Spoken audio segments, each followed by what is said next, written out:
MSW Media. So now it's clean up on aisle 45 time. And for a long while yet, it is going to be clean up on aisle 45.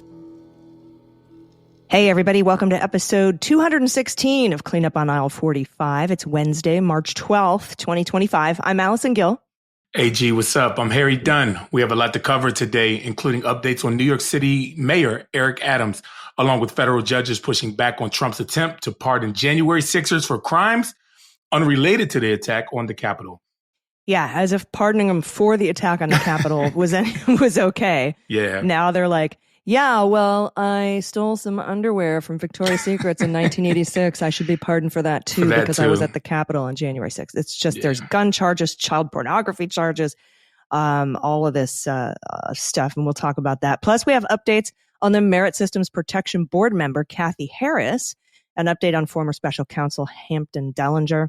And I found some Rudy news to close us out. Rudy. All right. You got to dig these days for Rudy news, but Absolutely. It's out there. It's out there. But first, we have some new patrons to thank. So thank you so much to Allison Brisburke, Debbie Manzo, Sarah Sabara, and I Smoke and I Know Things, which is apparently a play on I Drink and I Know Things. Yeah, I love that. From Game of Thrones, Tyrion Lannister, played by the incomparable and inimitable Peter Dinklage, who I absolutely love.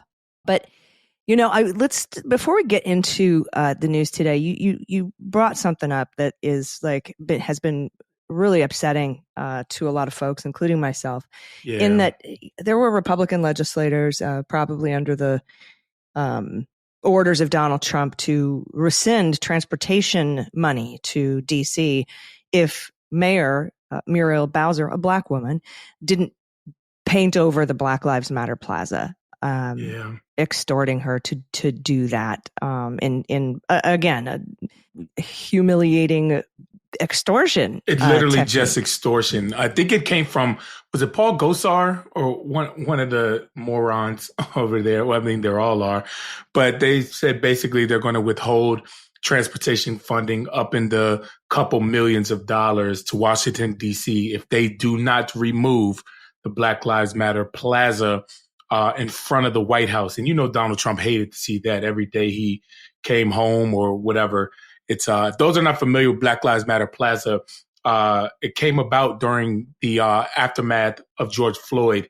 And it's right in front of the Capitol, right 16th Street. Allison knows it, right by the Hay Adams, one of AG's favorite spots in D.C. And St. John's Episcopal, where church, Enrique Tarrio was arrested for burning the Black Lives Matter banner, and where he used rubber bullets and smoke and chemicals to move peaceful protesters so he could march across the street and take that Bible photo op. Upside down Bible photo up. But that's where it came in the aftermath of George Floyd. And it was very a symbolic thing, even in the short-lived history. I've already seen people on the social media web saying that they are going to go back in the dark of night and paint it back themselves, you know, but that is such a DC thing for them to do. But this extortion hit job that the Republicans are doing to remove it, or they're going to withhold funding. First it was DEI, now it's just symbolism of Black Lives Matter plazas. So, you know, and they're doing that today, is what you were saying. Yeah, they were. There's video of them. I saw the jackhammers were out there bright and early in the morning and tearing it up. So what a disgrace. You know, nothing else this guy does can surprise me, but you know, it just keeps coming.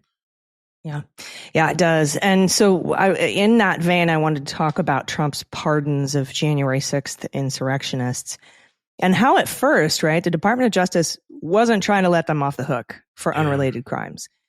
But as you know, Harry, lots of these guys were already serving time for things like gun charges, like I said, child pornography, one guy plotting to kill FBI agents, among other things. Yeah. So, like I said, at first, the DOJ was absolutely against Trump's pardons covering anything other than January 6th stuff. But then they changed their tune. And this story comes from our friend Kyle Cheney at Politico, who, by the way, I just have to give him a shout out. He's a great line buddy. I spent a lot of time waiting in line to get into Trump's trial And we had a lot of chats, and he would grab coffee for us and I'd grab coffee for them. And he's a good dude. Kyle's a really good dude. He is. So he writes, federal judges are pumping the brakes on the Justice Department's newfound claim that President Trump's blanket pardon of January 6 defendants was meant to cover a broad list of crimes that have nothing to do with the attack on the Capitol. It began with a tense hearing before a Trump-appointed district judge in D.C. last week. And since then, 3 federal appeals courts have also signaled skepticism about the scope of Trump's January 6th pardons. The pushback is raising pretty profound, untested questions about the presidential pardon power itself. How can courts be sure what was in a president's mind when he signed a pardon using broad, ambiguous terms? And do judges have the authority to interpret for themselves what Trump meant when, on the first day of his second term, he pardoned people, quote, convicted of offenses related to events that occurred at or near the United States Capitol on January 6, 2021? I, for one, am glad we're going to actually look at the pardon power, though I'm sure this particular Supreme Court will err on the side of kings, right? But what do you think of this? Well, I think first of all, it's blasphemy. It's a travesty that any of this is happening at all. But in I believe the language of the pardon says convicted of offenses related to events that occurred at or near the Capitol on January 6th. So not before, not after. I mean, if he wants to pardon them for crimes, like you said, before January 6th, then sure, then write up another damn pardon. But as it stands now, this says on January 6th. For example, I got a pardon from Joe Biden. My pardon didn't clear me from any wrongdoing I may do after the dates of the pardons or even before. So it has to be very specific, just the legality of it. I mean, it's just like I said, it's absurd. But looking at if it brings attention to the pardon power, and if they're going to have some regulations on it, then sure, let's do that. But this overreach right now and the audacity of some of the defendants saying, "Hey, clear me from a gun charge this pardon clears me from a gun charge that I did a couple months and years before January 6th in anticipation for it." Give me a damn break. Yeah, I think it's the word related that the DOJ is going off of here. There's convictions as offenses related to the events that occurred at or near the Capitol, because these defendants are saying, hey, when you searched my house for January 6th stuff, you found my bong, and now you're trying to, charge me with pot. Yeah. That's not one of them, but we always worried about that when we were in college. Like, if you come into my house to ask me questions and you didn't come in for the bong and I left the bong on the table, am I going to get arrested for the bong? So they're saying, well, it's related because you got all that evidence when you searched my house for January 6th stuff. Yeah. So, yeah, but again, related to events that occurred, not related to searches and seizures. I mean, it's just mind-blowing. Yeah, like you just said, the Fourth Amendment, fruits of the poisonous tree, still applies. Like, even if the officer conducted the search or the seizure in good faith, anything that he saw in plain sight was game on. It's called fruits of the poisonous tree. Yeah, like the one guy who had a classified document in his house from when he was in the Army. Are they just supposed to go, oh, well, we can't do anything about that because we're only here to look for January 6th stuff? No. Yeah. So the January 6th stuff gets thrown out, and anything subsequently should just be, it should not be dismissed. The person should be accountable for that. Yeah. So. And judges are skeptical. But once a criminal, always a criminal. These guys keep, they end up back in jail one way or the other. Yeah, there's a lot of DV and child pornography charges, gun charges because they were on parole, et cetera. But the conflict flared most recently in California in a case of January 6th defendant with a history of domestic violence. And that's Benjamin Martin. He claimed Trump's blanket pardon covered his unrelated conviction for illegally possessing firearms. Martin argued that the gun conviction was related to the events of January 6th because FBI agents discovered the illegal weapons in Martin's home when they were executing a search warrant for separate evidence on the January 6th riot. Initially, the Justice Department rejected him forcefully at first, right? They said, quote, he was convicted of illegal firearms possession in California, not D.C., and he engaged in that illegal possession on September 2nd, 2021, not January 6th, 2021. That's what Assistant U.S. Attorney Robert Veneman Hughes wrote of the defendant, Ben Martin, on February 14th. He said the pardon on its face does not cover Martin's conduct in this case. In this case. But 6 days later, prosecutors reversed themselves. Maybe somebody high up in the DOJ didn't like where this was going. Wonder how that happened. They now claim that Trump's pardon may in fact have been meant for Martin's gun conviction as well. And they asked the Ninth Circuit Court of Appeals to release Martin from prison. AG, where's the Ninth Circuit Court of Appeals? It's like California area. Okay. Which is frightening because if you're a domestic violence perpetrator, you're not supposed to have access to guns. And that's why he's in jail, and they want to just release him, which puts a lot of people in danger. Absolutely. Wow. And on March 5th, the judge in the case actually withdrew as judge rather than signing on to this, leaving the chief judge in the Eastern District of California to sign off on his release from prison. Couldn't stomach the judge themselves to do it. I believe it was a woman. In recent days, prosecutors have said Trump intended his pardon for January 6 defendants to cover an increasingly breathtaking range of convictions unrelated to the Capitol attack. A Florida man, this is going to be good, right?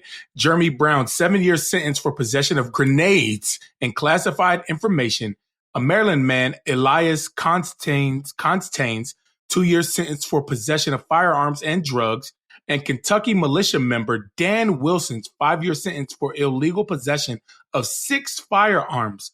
Only the best people, right? A lot of criminality that has to do with weapons here. Martin, who was prohibited from owning a gun because of a previous conviction for strangling a girlfriend, may also be covered, they say. This is insane. In each case, prosecutors used the nearly identical language, saying they realized Trump wanted to pardon these convictions after consulting with the Department of Justice leadership. Now courts are pressing for answers. Yep. On Friday, the 11th Circuit, which is, over there in Atlanta-based 11th Circuit Court of Appeals, rejected an emergency effort by DOJ to call off Brown's appeal of his conviction for possessing grenades and classified information. Instead, a 3-judge panel that includes an appointee of Trump and Obama and Gerald Ford, wow. We'll hear arguments on Wednesday, that's today, on the reach of Trump's pardon. Gerald Ford. How old is that guy? I wonder if that's one of the judges that said they are not going to retire because with Trump coming in, is going to need a lot of good judges out there. I don't know. Wow, man. how old can this person be? In his 80s, probably, or her. I'm not sure. On Sunday, Brown's attorney, Carolyn Stewart, moved to withdraw from the case. So his lawyer's like, I'm out, saying Brown no longer intended to seek a pardon for his Florida charges and would instead prefer to fight his conviction on appeal. The court has not yet acted on her request, though, but even though the courts have yet to resolve the case, Brown's lawyers say he has been released from custody. The Richmond, Virginia-based 4th Circuit Court of Appeals similarly pushed back on the DOJ's attempt to wipe away Constain's conviction and drop his case. The court wants the Department of Justice and Constain's to answer questions about whether it has the power to review and interpret Trump's pardon on how exactly Constain's gun conviction is related to the Capitol riot. Read and interpret the pardon power. How about you write it clear enough where it doesn't need any interpretation? The San Francisco-based Ninth Circuit Court of Appeals on Friday said it would press forward with arguments on Martin's appeal of his gun conviction, but agreed to let Martin out of prison, this dangerous person, this thug, out of prison while the proceedings are ongoing. Prosecutors made a similar argument on February 11th when denying January 6th defendant Taylor Taranto's effort to dismiss unrelated firearms and threat charges. Taranto's lawyers is in discussions with the Justice Department, urging prosecutors to reconsider whether Trump's clemency should also cover Taranto's non-January 6 charges. That's insane. Yeah. And in Washington, D.C., Assistant U.S. Attorney Jennifer Blackwell argued in early February that the plain language of the pardon did not apply to Wilson's gun convictions. But she reversed herself last week, telling U.S. District Judge Dabney Friedrich, who's a Trump appointee, that the Department of Justice has learned new information suggesting Trump wanted to pardon any convictions that stemmed from evidence that was uncovered by the FBI during searches and related to January 6. Great. Write up those pardons, bro. Friedrich said this explanation strained credulity. Again, this is a Trump appointee, both because of the Justice Department's earlier position and because the language of Trump's pardon seemed to rule out such expansive interpretation. She raised concerns that the department appeared to be reinterpreting Trump's pardon to fit the circumstances of specific defendants and was unable to explain the limits. The judge's concerns were sharpened by a handful of cases that the DOJ has not tried to dismiss or claim were covered by the pardon. A North Carolina man, for example, facing child pornography charges, a Tennessee man convicted of conspiring to murder FBI agents who investigated him, and Taranto. Now, Friedrich has yet to rule on whether Wilson's jail sentence for his gun convictions will stand, but she has allowed him to remain free while she decides, and that's weird. But, I got to tell you, like, how to apply this broadening of the pardon power differently to different people isn't going to fly, I don't think. You're gonna have to apply it the same to everyone, meaning any January 6th person pardoned would be pardoned for any crime they've ever committed. Or you're going to have to write separate pardons for these particular people who you want, like the gun charges and the things like that. You're going to have to write separate pardons. Yeah, and on top of that, on Friday, prosecutors moved to drop a federal charge against Guy Reffitt, already pardoned for leading the charge against police on January 6th for possessing an unregistered silencer. Can't be good, right? A judge last week dismissed the case of Daniel Ball, who was facing federal charges in Florida for possessing firearms, despite a history of domestic violence and other violent felonies. And on Thursday, a judge dismissed charges against Zachariah Sadler for possessing a gun, despite previous felony convictions. The common theme here is they all got guns and they all are violent people. This is what Donald Trump wants out here on the street. And, and this is the consequences of people support, not pushing back against the pardons. Even with my mind immediately went to the Fraternal Order of Police. Right. What do y'all think about that? What do y'all think about this? Pardoning people for their crime.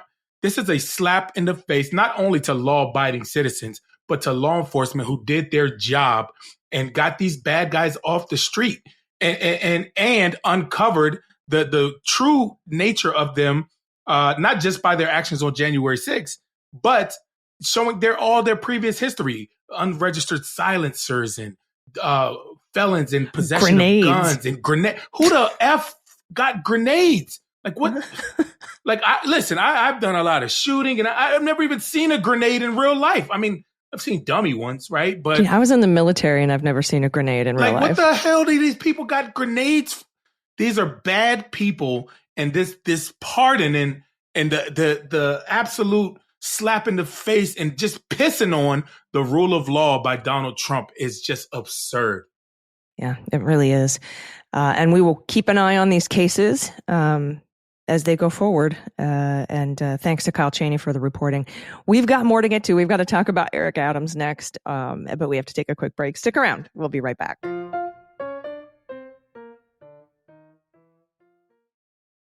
Look, I've always wanted to cook fresh, delicious meals at home. But between work, my daughter, life's chaos, and I've been through a lot of that, it's felt out of reach. Lately, I have been spending hours planning recipes and grocery lists, only to end up ordering takeout again. Then I found out about Marley Spoon, and everything's changed. Now I'm cooking meals I'm proud of without the stress, guesswork, or time-consuming task of going to the store and getting the items I need. It's not just about eating better, it's about enjoying the process, one recipe at a time. This episode is brought to you by Marley Spoon, and I'm thrilled to share how it's helping me eat well without the stress. With code CLEANUP, you can get up to 27 free meals. It's an incredible deal. What I love most is their 100+ weekly recipes, from comforting dishes like big batch beef stroganoff to the lighter options like salmon and creamy mustard dill sauce. There's something for every mood. For busy nights, Marley Spoon's new 15-minute express recipes are a lifesaver. 15 minutes with 3 quick options each week. If you got a little more time, their 20-minute meals are just as fantastic. And don't miss Martha's Best Recipes, featuring at least 2 of Martha Stewart's incredible dishes each week. They are delicious. The best part? I'm cooking at home, stressing less, saving money, and eating better. It's like having a personal chef handle the planning and prepping so I can focus on the fun part, creating delicious meals without the hassle. There's something so satisfying about building a routine of cooking at home, knowing every meal will turn out delicious. It's not just about eating well, it's about the joy of creating something you love time after time. This new year, fast track your way into eating well with Marley Spoon. Head to marleyspoon.com/offer/cleanup and use code cleanup for up to 27 free meals. That's right, up to 27 free meals with Marley Spoon. Just go to marleyspoon.com/offer/cleanup with the promo code cleanup.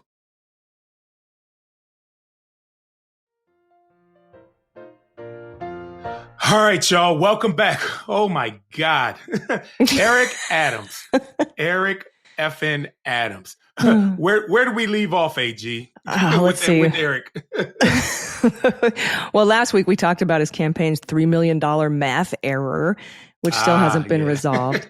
But as far as his criminal case goes, the last thing we discussed was the judge asking Paul Clement, a well-known conservative lawyer, to submit an amicus curiae brief and argue against Adams and the DOJ. And on this weekend's bonus episode for patrons, I believe that I bet the bourbon that he would recommend, Paul Clement would recommend Judge Ho dismiss the case with prejudice instead of without prejudice, and that he would contemplate the fact that if the case were dismissed, there'd be nobody to prosecute it. I remember. Okay, I remember that. All right, so let's pick up the story with a few new court filings. First, Eric Adams' lawyer filed a brief saying that he would like to request the charges be dismissed with prejudice. That would mean that the government wouldn't be able to bring these charges later. That happened back at the end of February. And as you know, since then, Judge Ho appointed Paul Clement as a friend of the court to file a brief on behalf of the opposing side. Because right now, there isn't one, since Trump's DOJ and Eric Adams are on the same side. Yep. And we got that amicus brief last Friday. And just as I said, I was looking for a couple things, right? First, that he'd recommend to dismiss with prejudice. And second, that he'd contemplate the fact that if he recommended the judge not dismiss the case, there'd be nobody to prosecute it. So Andy McCabe and I are going to go over this in depth on this weekend's Unjustified, but I wanted to share some of the pertinent passages from Paul Clement's brief. First of all, it's 33 pages. Now, Judge Gleason's amicus in the Flynn case was over 80 pages, and it recommended against dismissing the case. And speaking of Flynn, that case is not mentioned once in Paul Clement's brief.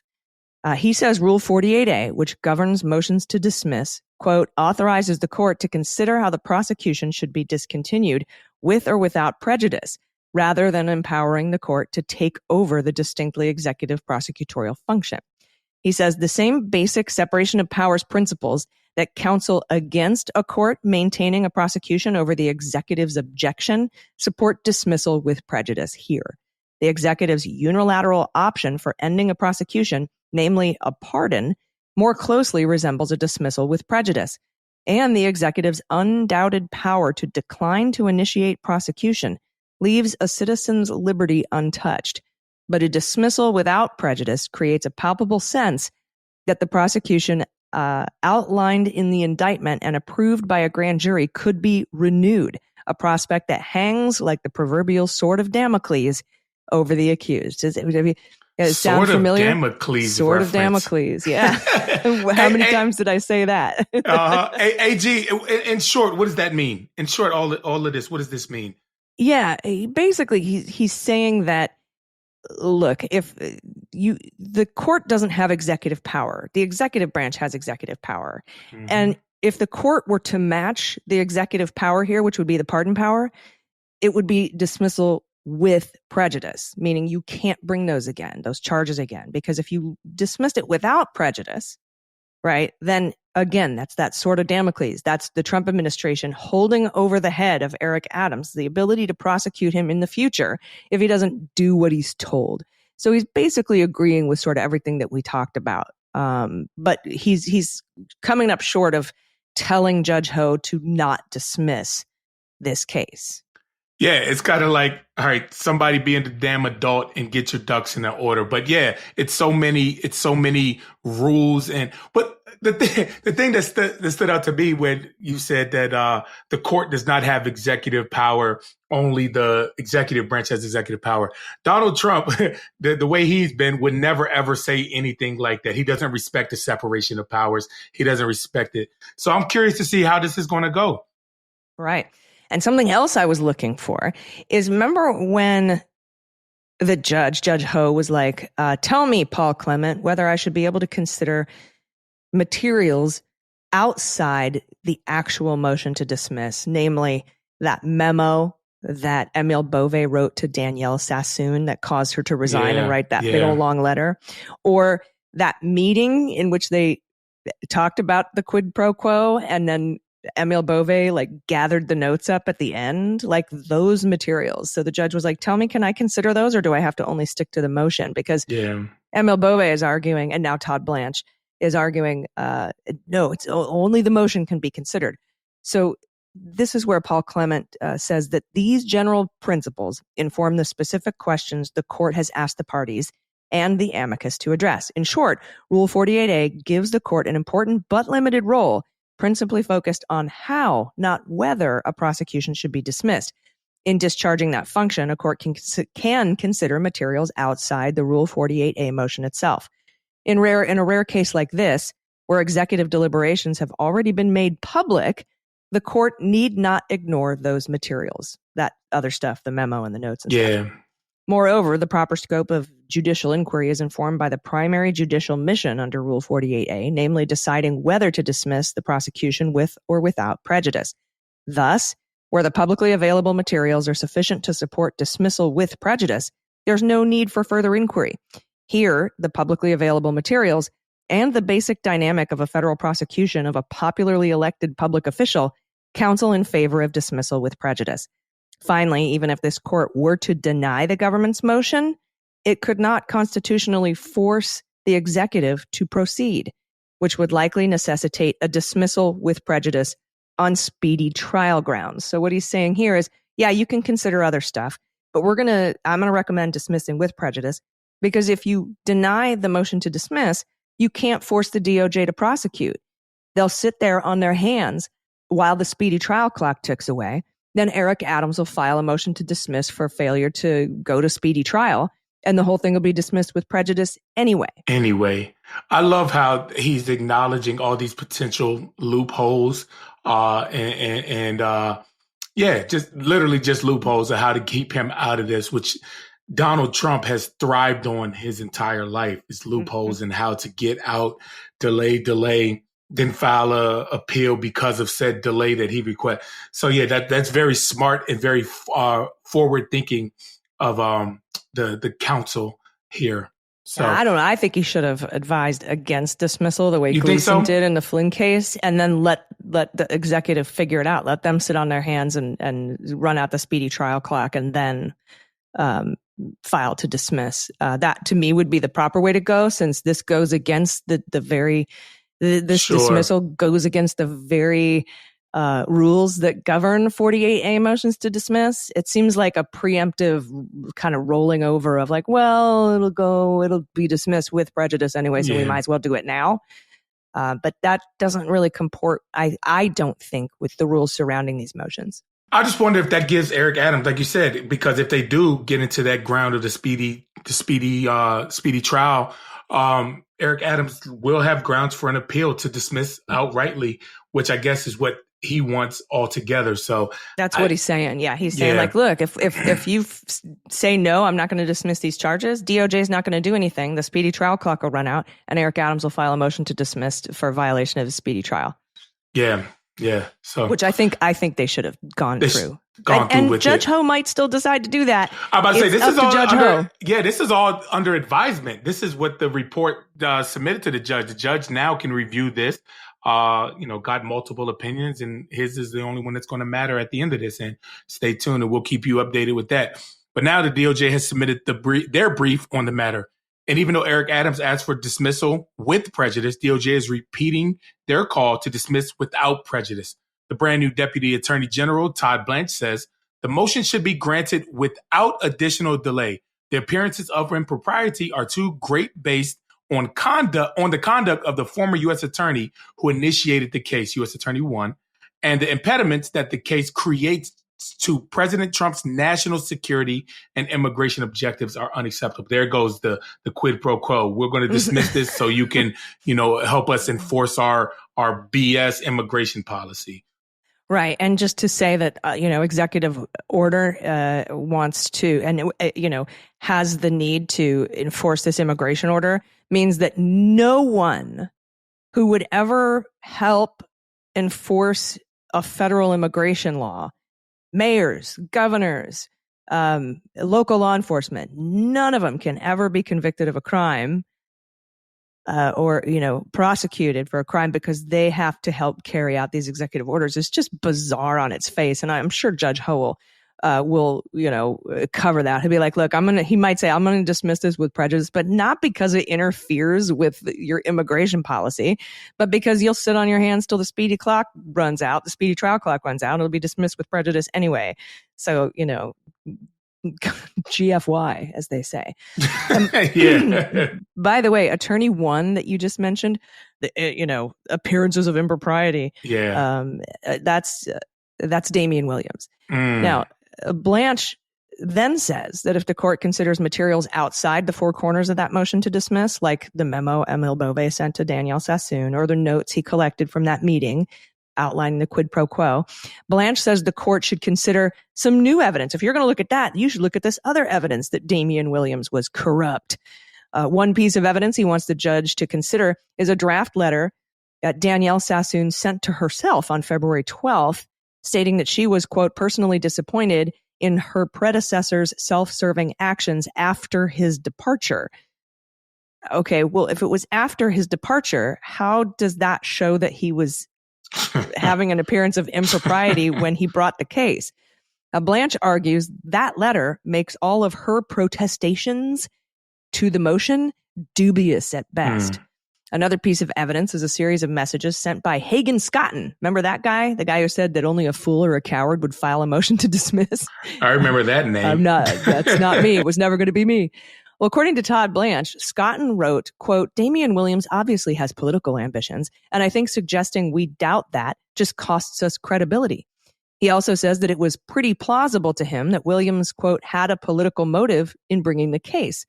He also said he hoped to distance the Southern District of New York prosecution team from Damian Williams enough that Judge Ho and President Trump will know we don't approve of what he did, but not so much that we magnify the scandal. Blanche says that's enough to show the appearance of impropriety, even though they don't talk about what he specifically was talking about. Yeah. It could have been a political speech Damian Williams gave or whatever. Yeah, but did they ever have it? Whatever. These guys are nuts. But then there's this very brief paragraph explaining why the DOJ thinks the case should still be dismissed without prejudice. In response to the court's fourth question, several circuits, including the Second Circuit, have recognized that a dismissal pursuant to Rule 48A is generally without prejudice. United States v. Rosenberg. See also United States v. Gogarity. The department does not believe that a departure from this default rule is necessary in this case. Yeah, okay. So I'm dying laughing because I looked up these two cases. Okay. Basically, Blanche is saying here is like, hey, Rosenberg and Gogarty were dismissed without prejudice, so we should dismiss this one without prejudice too. US v. Rosenberg, that's the spy case against the Rosenbergs, right? They were convicted under the Espionage Act, but then they argued they should have been charged under the Atomic Energy Act, and they filed a motion asking the judge to make the DOJ promise that they'd never be indicted under the Atomic Energy Act with prejudice. And the judge denied that. Right? Because no charges were brought. And if they're going to charge you with different crimes, I'm not going to file that. Yeah. It's going to be without prejudice. So for Blanche to cite Rosenberg here is just epically stupid. Adams isn't asking the court to bar him from being brought up on different charges arising from the same crimes. He's asking for these crimes to be dismissed. So that's why Blanche doesn't explain why Rosenberg is relevant. He just says, Rosenberg was dismissed without prejudice, so this should be. It's not relevant. And the other case, Gogarty, was dismissed without prejudice because it was a discharge before the indictment, which is generally presumed to be without prejudice. This means that the case can be brought again in the future. So that doesn't apply here either. because this isn't pre-indictment. This is post-indictment. It doesn't. Neither of those cases apply. In fact, those cases go against what Blanche is arguing for here. So he's grasping at straws, and I hope that Judge Ho nails him on this and says, "Really, Rosenberg and Gogarty? That's what you're doing. You're bringing those up, pre-indictment and no indictment. Yeah, completely unrelated. Like you said perfect. Grasping at straws. And finally, just like Adams' lawyers argued, DOJ says bribery charges in general are bad. Yeah, no shit. While the department concerns regarding weaponization, election interference, national security, and immigration policy are controlling, the apparent weaknesses in SDNY's overly aggressive charging theory is another reason that the motion is in the public interest. Yeah, he's saying bribery charges should never be brought. He's like, hey, come on. If we don't do stuff for one another and quid pro quos, then nothing will ever get done in government. He's basically arguing that what Eric Adams did is okay. You can't make this stuff up, y'all. They are literally arguing that bringing bribery up is bad. And he fails to bring up at all the potential superseding conspiracy to obstruct justice charges, because there's no argument. There's no argument cool. for that one. And those charges weren't brought. Yeah, but I think that's what we talked about earlier. Was Danielle Sassoon? Yeah. That is one of the biggest charges. That conspiracy and obstruction. That obstruction charge, conspiracy and obstruction. So yeah, this is crazy. Mm-hmm, mm-hmm. It would be like Eric Adams saying, hey, I want you to do a nola prosecute or prosecure. I can't remember the Latin term. Write up a thing, judge, saying that I won't be brought up on charges for obstruction of justice. Right. And do it with prejudice. Right. That would be like what the Rosenbergs were asking for, where the judge is like, I'm not going to do that, bro. They haven't been indicted for that yet. Yeah, you can file after if they indict you for that, you can file after and file your motions to dismiss. But I'm not going to that'd be like, hey, if in case I kill someone in 6 years, could you write up a thing saying I won't be brought up on charges? It's just fucking ridiculous. That's not how it works. Yeah. One final thing though, for a little good news on Eric Adams. New York City Mayor Eric Adams faces legal uncertainty over federal corruption charges as well as a re-election bid. He has a record low 20% approval rating. While 67% disapprove and 13% don't care. That's according to a Quinnipiac poll of registered voters in New York City. This is the lowest job approval rating of any New York City mayor in nearly 30 years since Quinnipiac began polling New York City registered voters. So it's the lowest since they started polling. Since they started it. Yeah. That's wild. Yeah, for real. All right, we're going to talk about Hampton Dellinger and Kathy Harris, but we have to take one quick break. Stick around. We'll be right back.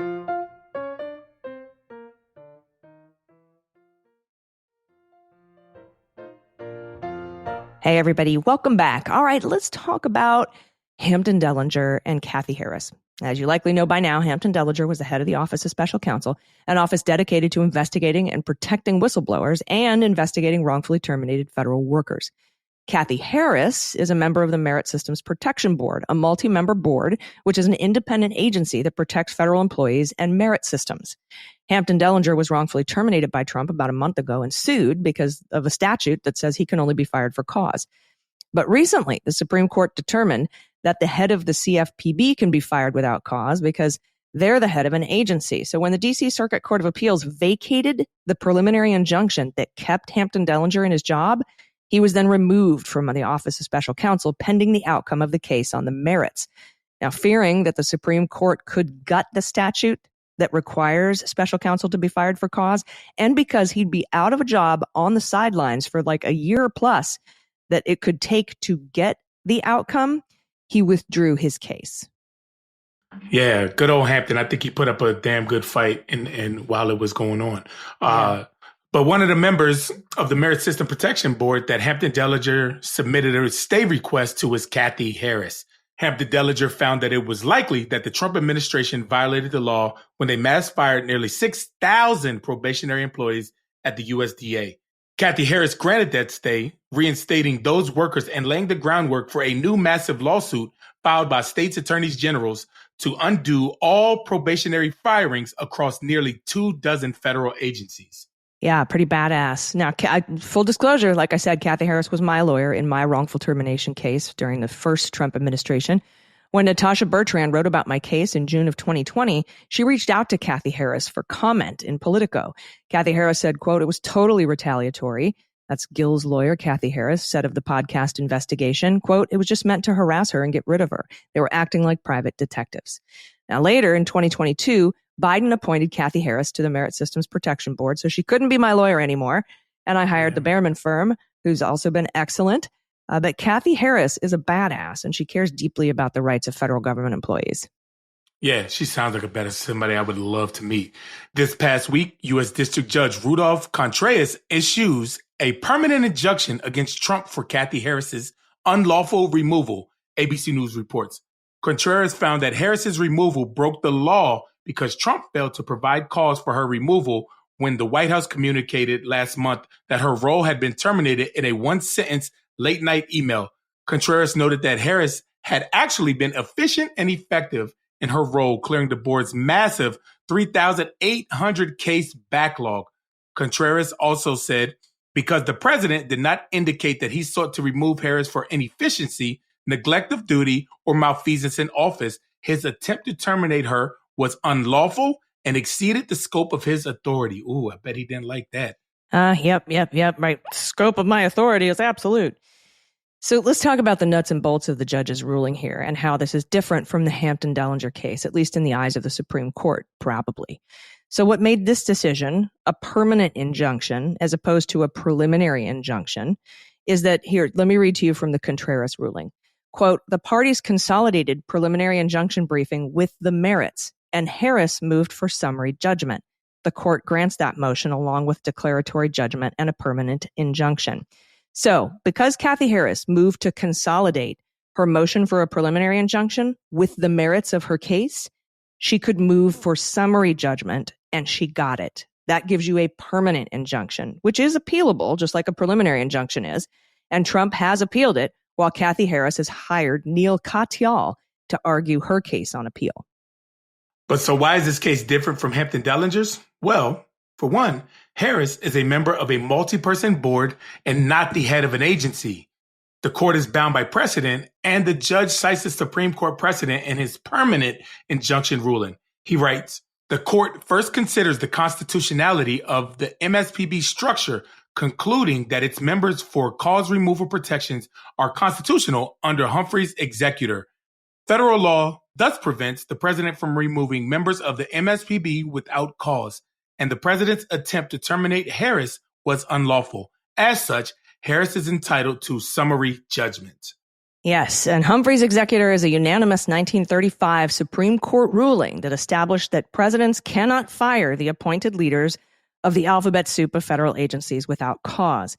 But that decision has long rankled conservative legal theorists who argue that the Constitution vests immense power in the president, and they reject limits imposed by Congress and upheld by the courts. In 2020, Chief Justice Roberts wrote for the court that, quote, "The president's removal power is the rule, not the exception." And that's in a decision upholding Trump's firing of the head of the Consumer Financial Protection Bureau, despite job protections similar to those upheld in Humphrey's executor. The 5-4 decision, with conservatives in the majority, did not address multi-member commissions like the FTC, where commissioners have staggered 7-year terms, and left Humphrey's executor in place, though narrowed. Justice Clarence Thomas and Neil Gorsuch said then that they would have entirely overturned Humphrey's executor. So Hampton Dellinger had a very, very slim chance of winning with the Supreme Court. But since they left Humphrey's executor in place, members of multi-member commissions like the FTC or the Merit Systems Protection Board have a better shot, though we know Thomas and Gorsuch want to kill it.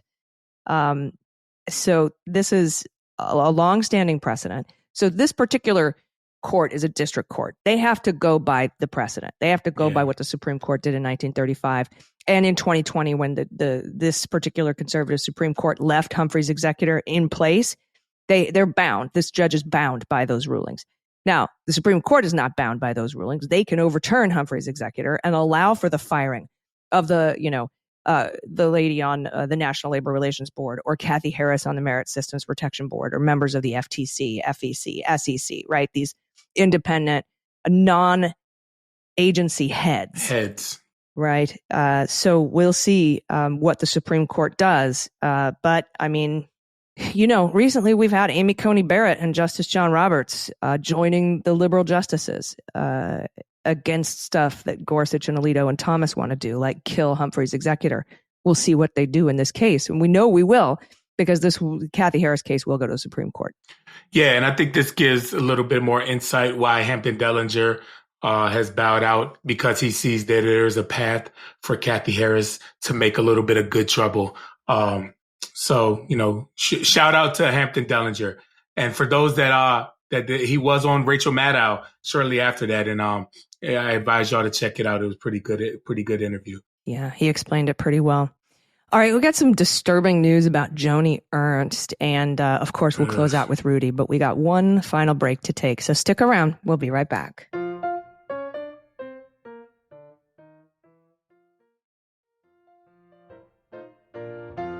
All right, everybody, welcome back. Before we get to Rudy, I'm saving Rudy for you. For you, Harry. Of course, I got to get my good Rudy in, Let's talk about a ProPublica report that kind of flew under the radar about Senator Joni Ernst. Earlier this year, the Air Force revealed that the general who oversaw its lobbying before Congress had inappropriate romantic relationships with 5 women, including 3 who worked on Capitol Hill. Major General Christopher Finnerty's colleagues told investigators the relationships were highly inappropriate, as they could give the Air Force undue influence in Congress. Quote, "I honestly felt sick to my stomach," one said, according to a report about the investigation, because it just felt so sleazy. The Air Force Inspector General report redacted the names of the 3 women who worked on the Hill. But one of the women whose relationships with Finnerty was scrutinized by the Inspector General was Senator Joni Ernst. And that's according to 2 sources with knowledge of the investigation. The Iowa Republican and combat veteran is one of the most influential voices on the Hill about the military, and she sits on the Senate Armed Services Committee, a very powerful committee that oversees the Pentagon and plays a crucial role in setting its annual budget. Yeah, let's remember about Joni Ernst that she almost single-handedly cleared the pathway for Pete Hegseth's confirmation when she said that she was on board despite the allegations of him being a womanizer and a drunk. So 3 other sources told ProPublica that around 2019, Ernst had previous romantic relationships with a legislative affairs official for a different branch of the military, the Navy. Ernst and the officials were not married at the time, and Senate rules do not bar lawmakers from entering into romantic relationships with lobbyists or other legislative advocates. But ethics experts say such relationships can create a conflict of interest, and other lawmakers have been criticized for such behaviors in the past. 6 sources who worked for the Air Force or in Congress told ProPublica that they heard about the relationship between Ernst and Finnerty, and there had been concerns about it for years. Yeah, literally in bed with lobbyists. Literally.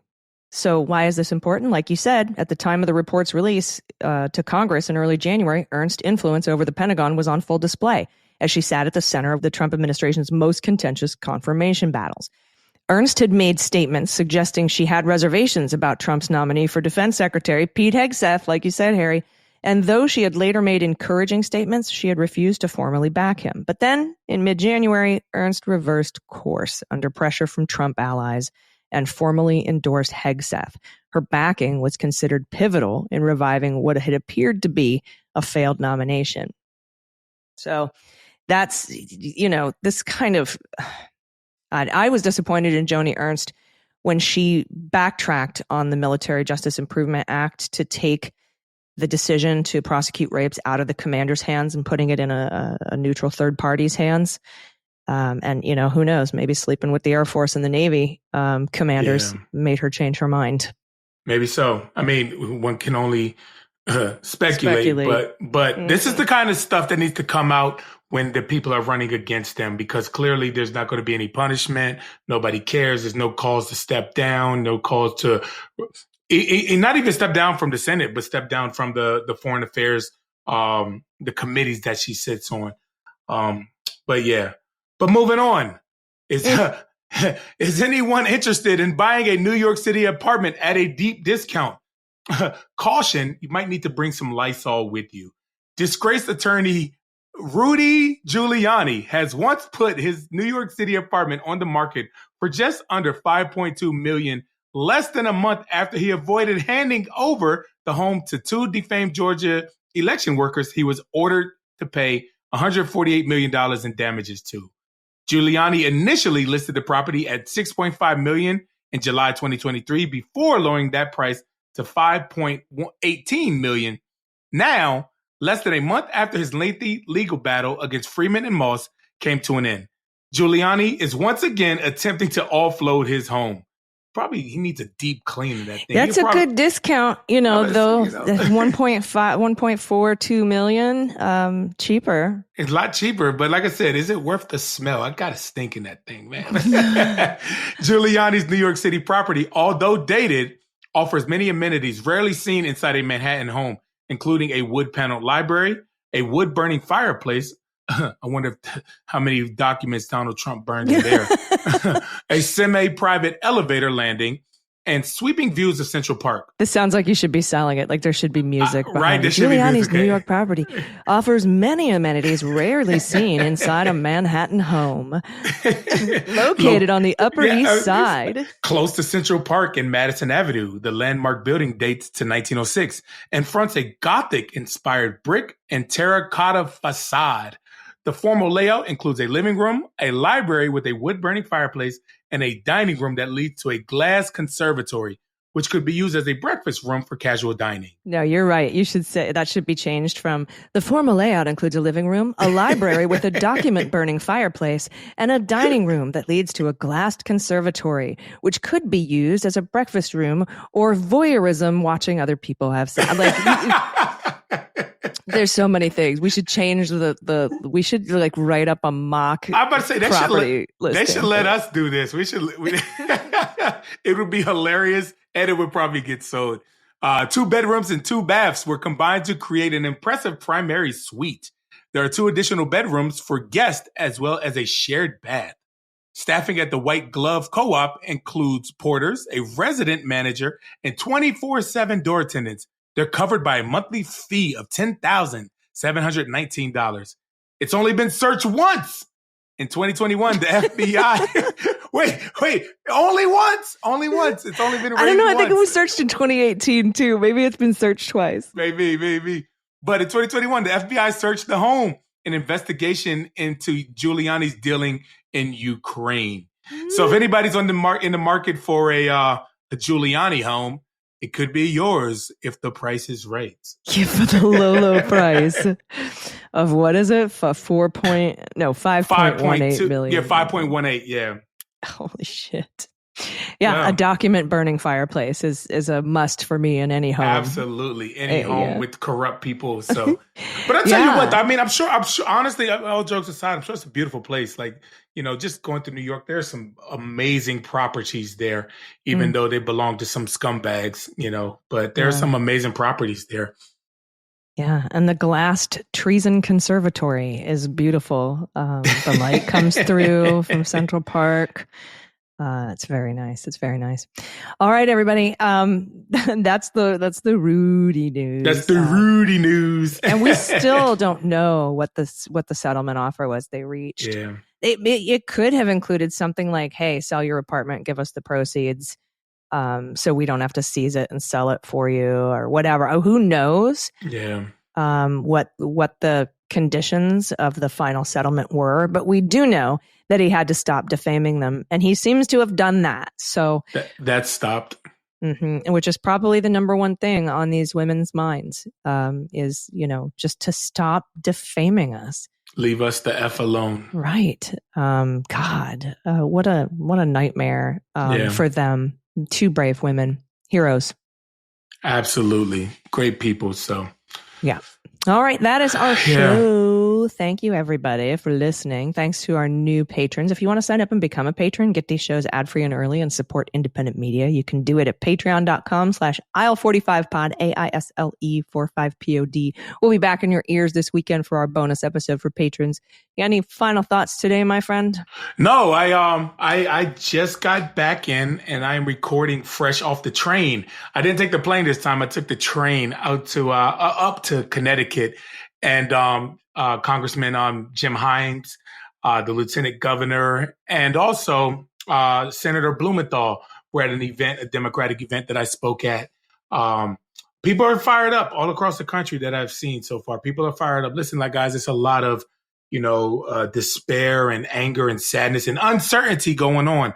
But I love the refusal to give up, and a lot of people are coming around to saying we're not going to lay down for this shit that's going on. So, yeah, that's just what I got. Keep on, y'all. I don't know if we're going to. I don't know how it's going to turn out, but I know we're going to go down fighting. One way or the other. So. Keep being loud, and we will be back in your ears next week. Thank you so much, everybody. I've been Allison Gill. Harry Dunn. Thanks, y'all. Cleanup on Aisle 45 is written, researched, and produced by Allison Gill, with editing by Molly Hockey. Our art and logo design are by Joelle Reeder and Moxie Design Studios, and our music is composed and performed by Adam Orr. Cleanup on Aisle 45 is a proud member of the MSW Media Network, a collection of creator-owned podcasts dedicated to news, politics, and justice. For more information, visit mswmedia.com.